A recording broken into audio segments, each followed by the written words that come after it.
بسم اللہ الرحمن الرحیم۔ ناظرین، آپ کی امن سلامتی کی دعا کے ساتھ خالد محمود رسول حاضر خدمت۔ آج ہمیں آپ سے جو گفتگو کرنی ہے وہ ہمارا جو اس وقت ہی آن گوئنگ پولیٹیکل کرائسس ہے اور جو ہمارے سیاسی رویے ہیں اس حوالے سے بات کرنی ہے۔ ایک بڑا مشہور محاورہ کہہ لیجئے، کوٹیشن ہے کہ تاریخ کا ایک سب سے بڑا سبق یہ ہے کہ انسان تاریخ سے سیکھتا نہیں ہے۔ اب آپ دیکھ لیجئے کہ چند دن پہلے سے جو عطا تارڑ صاحب نے ایک پریس کانفرنس کی آؤٹ آف بلو، اور اس میں اتنے تیقن کے ساتھ کہا کہ جی حکومت نے فیصلہ کر لیا ہے کہ پی ٹی آئی کو بین کر دیا جائے، اور جو ان چارج شیٹ ان کو سیاسی سمجھ میں آتی تھی وہ انہوں نے بیان کی، اور اس نے ایک حلب و چل جو ہے نا وہ پوری مچا دی۔ اب جب عوامی ریاکشن آیا، میڈیا کا ریاکشن آیا، تو اگلے دن اسحاق ڈار صاحب نے کہا کہ نہیں جی ابھی فیصلہ نہیں ہوا ہے but we are considering it. اور مزے کی بات یہ ہے کہ ایک جمہوری حکومت ہے، اتنا بڑا اعلان کرنے سے پہلے نہ ابھی تک کابینہ میں کوئی فیصلہ ہوا ہے، نہ یہ کوئی پارلیمنٹ میں کوئی چیز آئی ہے، لیکن آپ نے پہلے بم پھوڑ دیا۔ کیوں؟ کیونکہ میڈیا مینج کرنا تھا، ہیڈ لائن مینج کرنی تھی، اور اس کے بعد پھر یہ ہے کہ 12 جولائی کو جو سپریم کورٹ کی طرف سے جو فیصلہ آیا، اس کے بعد نون لیگ جو ہے وہ مزید بھنا بھی گئی ہے، اور جو سی ایم مریم نواز ہیں ان کے جس طرح کے بیانات ججز کے بارے میں اور سپریم کورٹ کے حوالے سے آئے وہ بھی بڑے خوفناک قسم کے اور قابل غور قسم کے ہیں۔ اب دیکھنا یہ ہے کہ جس طرح آج مسلم لیگ نون کو اپنے سب سے بڑی حریف سیاسی جماعت سے چھٹکارا حاصل کرنے کا یہ واحد ذریعہ نظر آیا کہ ان پہ پابندی لگا دی جائے، تو سوچنے کی بات یہ ہے کہ یہ پچھلے کچھ عرصے میں جتنی چارج شیٹ یا کیسز کا حوالہ دے رہے ہیں یہ سارے عدالتوں میں ہیں، عدالتوں میں ان کیسز کے فیصلے تو نہیں ہوئے۔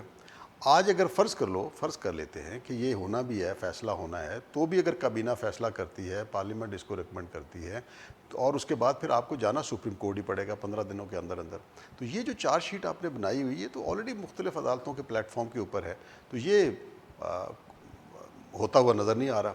تو پھر سوال پیدا ہوتا ہے کہ ہم یہ کیوں کر رہے ہیں، نمبر ایک۔ نمبر دو یہ ہے کہ ماضی میں جب یہ کام کیا گیا اس کے نتائج کیا تھے۔ آپ کو یاد ہوگا ایک زمانے میں شیخ مجیب الرحمان کی جماعت عوامی لیگ، اس پر پابندی لگائی گئی، شیخ مجیب الرحمان کو اریسٹ کیا گیا and so on so forth. کیا نتیجہ نکلا اس کا؟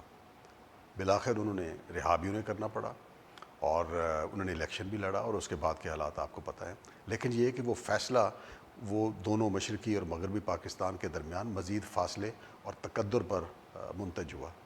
اس کے بعد بھٹو صاحب کا دور آتا ہے، تو آپ کو یاد ہوگا کہ بھٹو صاحب نے بھی 75 کے لگ بھگ میرا خیال ہے نیشنل عوامی پارٹی ولی خان کی، اس کے اوپر پابندی لگائی اور ان کی پوری قیادت کو جیل میں ڈالا۔ حیدرآباد میں مجھے یاد ہے کہ ولی خان جو ہے نا وہ اس وقت جیل میں ڈالے گئے and so on so forth. Ultimately کیا ہوا کہ عوامی نیشنل پارٹی یا ولی خان کی پارٹی کسی نہ کسی اور شکل میں پھر دوبارہ جو ہے نا بعد میں زندہ ہو گئی۔ اس طرح ہماری اپنی سیاسی تاریخ میں کئی بھی ایسی مثالیں ہیں کہ ہم نے پارٹیوں کو بین کر دیا لیکن پارٹیاں کسی نہ کسی شکل میں قائم رہیں، کیونکہ جب پارٹیوں کی عوامی حمایت ہوتی ہے، ان کا ایک نظریہ ہے، ان کی ایک عوامی حمایت ہے، تو حکومت کے کہنے سے پارٹیاں بین نہیں ہو جاتی۔ انفارچونیٹلی ہمارے ہاں تو حالت یہ ہے کہ جو دہشت گرد تنظیمیں ہیں، حکومت نے درجنوں تنظیموں کو کالعدم قرار دیا، اور آج ان کے پورے نام کے ساتھ بھی کالعدم لکھتے ہیں، لیکن وہ پارٹیاں، وہ ٹیررسٹ گروپس اور وہ اس طرح کی ساری چیزیں وہ آج بھی قائم دائم ہے۔ کیوں؟ اسی لیے کہ یہ سیاست ہے، سیاسی میدان میں چیزوں کو ایک سیاسی انداز میں دیکھا جانا چاہیے، اختلافات بھی ہو سکتے ہیں، سیاست میں اس حد تک ذاتی دشمنیوں تک معاملات نہیں جانے چاہیے، بٹ انفارچونیٹلی ہمارے ہاں لیٹ 80s اور 90s کے جو پورا پیریڈ تھا اس میں ذاتی دشمنیاں اس حد تک چلی گئی کہ اس طرف سے کہا گیا کہ بے نظیر جو ہیں وہ سیکیورٹی رسک ہیں، اور دوسری طرف سے کہا گیا کہ جناب یہ سیکیورٹی رسک ہیں، یہ سیکیورٹی رسک ہے، وہ سیکیورٹی رسک ہے۔ تو ہم نے تو وہ دور بھی دیکھا ہے، اور اس میں الٹیمیٹلی کیا ہوا کہ ٹوٹل توجہ جو ہے وہ ایک دوسرے کے اوپر الزامات کے بارش کرنے کی تھی، ایک دوسرے کے گریبان کے اوپر ہاتھ ڈالنے کی تھی، ایک دوسرے کو اندر ڈالنے کی، پھینکنے کی بات تھی، and so on so forth. نتیجہ کیا ہوا کہ ملک میں نہ گورننس کے اوپر کسی کی توجہ تھی، ملک میں عوام کے حالات کے سدھار کے لیے کسی کی کو توجہ تھی، اور نتیجہ یہ ہے کہ جو 90s کا پورا یہ جو عشرہ گزرا ہے اس کو عموماً جو اکنامسٹ کہتے ہیں کہ it was a last decade in terms of economic growth as such,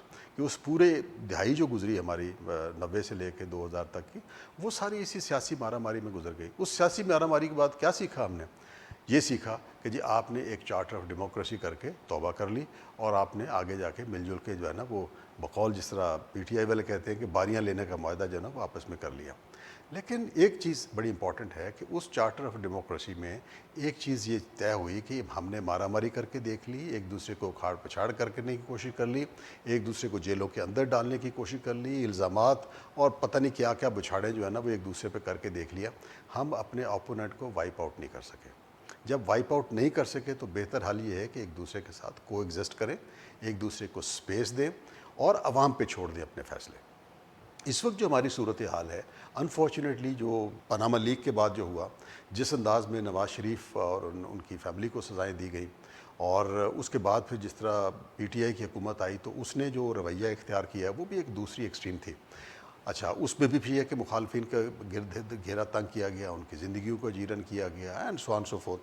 اب یہ ہے کہ جب وہ عدم اعتماد کی تحریک آئی ہے تو اس کے بعد سے کھیل جو ہے وہ پینڈولم بالکل دوسری طرف چلا گیا, تو انہوں نے وہ کام شروع کر دیا ہے. اینڈ اٹس ویری سیڈ کہ اس میں ہم اتنا بلو دا بیلٹ چلے گئے ہیں کہ عدت کیس مطلب کہتے ہوئے بھی شرم آتی ہے, اس کے اوپر پورا ملک اور میڈیا اور عدالتوں کو ہم نے الجھایا ہوا ہے.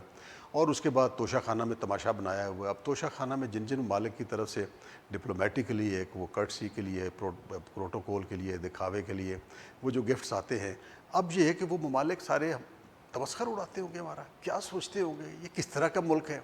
ہم ایک دوسرے پہ الزامات لگا رہے ہیں, تو نے فلاں وقت گھڑی لی تھی, تو نے فلاں وقت گاڑی لی تھی, تو نے فلاں وقت یہ لے لیا تھا, اس نے بھی تو لیا, اس نے بھی تو لیا.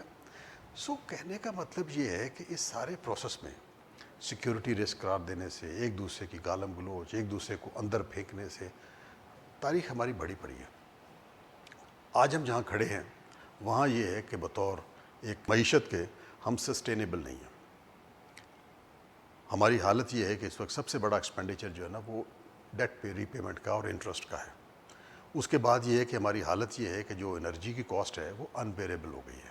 کیپیسٹی چارجز کے اوپر الزام ہم دھر رہے ہیں, لائن لاسز کے اوپر الزام دھر رہے ہیں, but net result fact is کہ ہمارے پاس جو چیزیں وہ کنٹرول نہیں ہو رہی. ہمارا جو ڈیٹ سرکولر ہے انرجی کا, وہ بجلی کا ہے یا گیس کا ہے, وہ اب کھربوں روپے میں جا رہا ہے, کھربوں روپے میں جا رہا ہے, اور ہم اس کو کنٹرول نہیں کر پا رہے ہیں. اسی طرح ہماری پبلک سیکٹر انٹرپرائزز ہیں, اس میں بھی تمام سیاسی پارٹیوں نے اپنے اپنے بندے جو ہے نا اپنے اپنے وقتوں میں بھرے ہوئے ہیں. اب اس کا بھی 1000 ارب روپے سالانہ سے زیادہ کا لاس ہے, وہ بھی قوم بھر رہی ہے. اسی طرح پھر آپ دیکھیں کہ پینشنز کا ایک بہت بڑا بوجھ ہے, وہ بھی عوام جو ہے نا وہ بھر رہی ہے. تو اب یہ جتنا پروسیس گزرا ہے اس میں 90s میں ایک دوسرے کے گریبان پکڑے گئے, اس کے بعد پچھلے 10-15 سالوں میں ہم نے دیکھا کہ 2013 سے آن ورڈ پی ٹی آئی جو ہے نا اس نے کہا کہ جی 35 پکچر سے شروع ہوا, پھر دھرنا سے شروع ہوا, پھر سو آن سو فورتھ, اور اس کے بعد پھر پیناما لیک, سو پیناما لیک کے بعد پھر پی ٹی آئی کا دور آیا ہے. پی ٹی آئی نے ان کو کہا کہ جی یہ چور ہم نے پکڑ لیا اور سب ملک جو ہے نہال ہو جائے گا, کوئی اس پہ ریکوری ایز سچ کوئی ایک آنے پائی کی بھی نہیں ہوئی. اور اس کے بعد اگر عدم اعتماد کی تحریک ہے جی یہ ایک آئینی استحقاق تھا وہ کر کے آئے ہیں. اس کے بعد آپ دیکھ لیجئے کہ جو ہمارا ایکسچینج ریٹ ہے اس کا کیا حال ہوا ہے, ہمارے ریزروز کا کیا حال ہوا ہے, اور اس کے بعد ہمارے ہاں سیاسی استحکام کا کیا حال ہوا ہے. Now it's a pathetic situation کہ پوری دنیا میں سرمایہ کاری کے لیے جو ہے وہ ماحول کی سب سے بڑی پہلی جو اس کا موافق ماحول قائم کرنے کے لیے کہ سیاسی استحکام ہونا چاہیے. انفارچونیٹلی ہمارے ہاں سیاسی استحکام ہی نہیں ہے. انویسٹمنٹ کہاں سے آنی ہے؟ ہماری جو اپنی لوکل اس وقت انویسٹمنٹ ہوئی ہے اس کے لیے کاسٹ آف ڈوئنگ بزنس ہم نے اتنی زیادہ کر دی ہے کہ لوکل سرمایہ کار جو ہے وہ ادموا ہوا ہے. اب ہم کیا کر رہے ہیں کہ اپنا کشکول پکڑ کے حکومتوں کے پاس جا رہے ہیں, ابھی کبھی سعودی عرب کے ساتھ, یو اے ای کے ساتھ, چائنا کے ساتھ, کہ حکومتیں جی بھی اتنے ارب ڈالر لے کے آ رہے ہیں, اور ڈالر لانے کہاں ہیں؟ معدنیات میں لگیں گے جی, اس میں ریفائنریوں میں لگیں گے. اور پھر بھی بھائی خدا کا نام مانے, ہماری اپنی صنعت بہتر نہیں ہو رہی, ہماری ایکسپورٹس امپروو نہیں ہو رہی, ہمارا کرنٹ اکاؤنٹ ڈیفیسٹ امپروو نہیں ہو رہا, ہم کھڑے وہیں کے وہیں ہیں. اچھا, اب سی پیک 2 کو ایک نئے سرے سے کھڑا کرنے کی کوشش ہو رہی ہے, لیکن یہ بھی تو انالائز کریں کہ یہ جو پچھلے 10 سالوں میں یہ جو ہمارے پاور پروجیکٹس ہیں اس میں سے بجلی کا جو ایک اچھا خاصا پورشن جو ہے کیپیسٹی پیمنٹ اور باقی سب چیزوں کا وہ انہی چائنیز پروجیکٹ کو بھی تو جا رہا ہے. اس سے پہلے باقی حکومت پیپل پارٹی اور ان کو بھی جا رہا تھا. تو کہنے کا یہ میرا مطلب یہ ہے کہ ہم نے سبق نہیں سیکھا کہ جب سیاسی عدم استحکام آتا ہے, ایک دوسرے کا مارا ماری پرائرٹی بن جاتی ہے, تو اس وقت گڈ گورننس کہاں آنی ہے؟ نہیں ہوگی. سرمایہ کاری نہیں ہوگی. نتیجہ یہ کہ بے روزگاری اس وقت بڑھ رہی ہے, آبادی ہے کہ وہ بڑھتی چلی جا رہی ہے, اس کی طرف کوئی توجہ نہیں. دہشت گردی کی لہر جو ہے ہے وہ اپنا سر پکڑ رہی ہے. سو ہم نے تاریخ سے سیکھا کچھ نہیں. اس سب کچھ کے ہوتے ہوئے بھی نون لیگ کو یہی سوچا کہ ہم نے سب سے بڑی سیاسی حریف پارٹی کو ختم کرنے کے لیے اس پہ پابندی لگا دیں. اب پابندی لگنے کا مجھے میرے اپنے ذاتی خیال کے مطابق ممکن ہی نہیں ہے.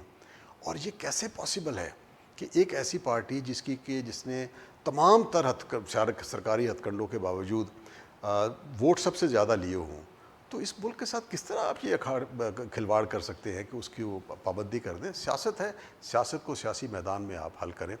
سو لہٰذا آج کی گفتگو کو یہی ہم وائنڈ اپ کرتے ہیں کہ it's a very sad affair کہ ہم نے بھی اپنی تاریخ سے سیکھا کچھ نہیں ہے، اور تاریخ کا سب سے بڑا سبق یہی ہے کہ اس سے کوئی بھی سبق حاصل نہیں کرتا.